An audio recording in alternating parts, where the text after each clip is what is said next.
Amigos do Bahia Econômica, em economia não há almoço grátis e as medidas que vão ser propostas pelo ministro da Fazenda, Henrique Meirelles, para o país, embora fundamentais, vão afetar diversas categorias de brasileiros. O Meirelles está propondo, em suma, em termos gerais, 4 reformas constitucionais e uma medida imediata. A medida imediata é óbvia, é o corte dos gastos do governo, a redução dos gastos do governo, incluindo aí cargos comissionados, incluindo aí reduções de uma série de despesas que são chamadas de discricionárias, ou seja, que podem ser cortadas. Mas o que vai afetar realmente a vida dos brasileiros são as reformas constitucionais propostas. A primeira dela é o chamado nominalismo, que ninguém tem falado muito, a imprensa brasileira não tem destacado isso, mas isso é um ponto fundamental.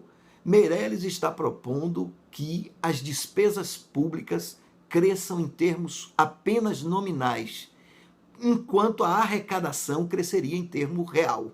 Ou seja, à medida que o país se recupere, a arrecadação, os impostos crescem em termos reais e o gasto do governo em termos nominais, o que significa imediatamente a redução da dívida pública e o aumento do superávit.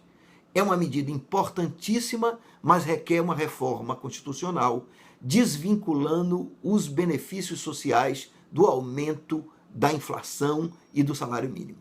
Isso significa que quem está com o aumento vinculado, como por exemplo o salário mínimo e outros benefícios sociais, vai perder essa vinculação e vai ter o seu benefício reajustado nominalmente, ou seja, abaixo da inflação.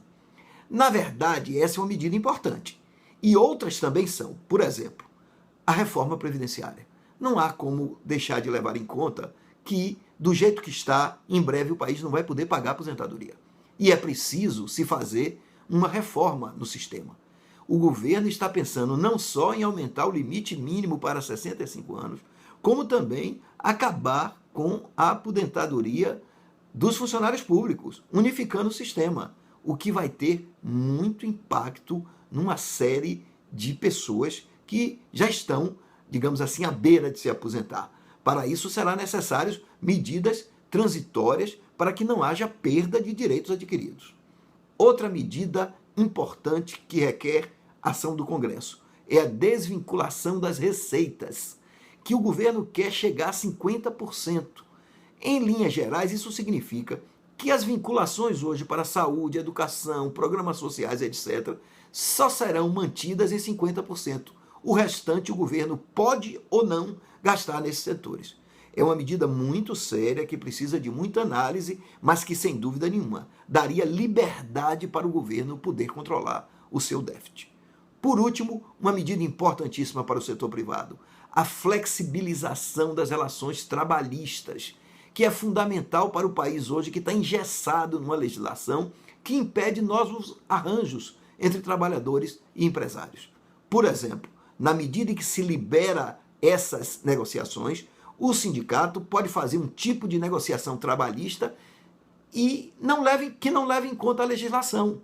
E com isso pode garantir empregos e até viabilizar novos empregos.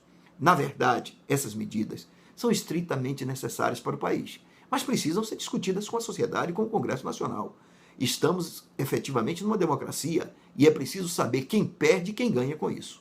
Na verdade, se essas medidas forem aprovadas, o Brasil vai ter digamos assim, um handicap, uma grande possibilidade de melhorar a sua situação econômica.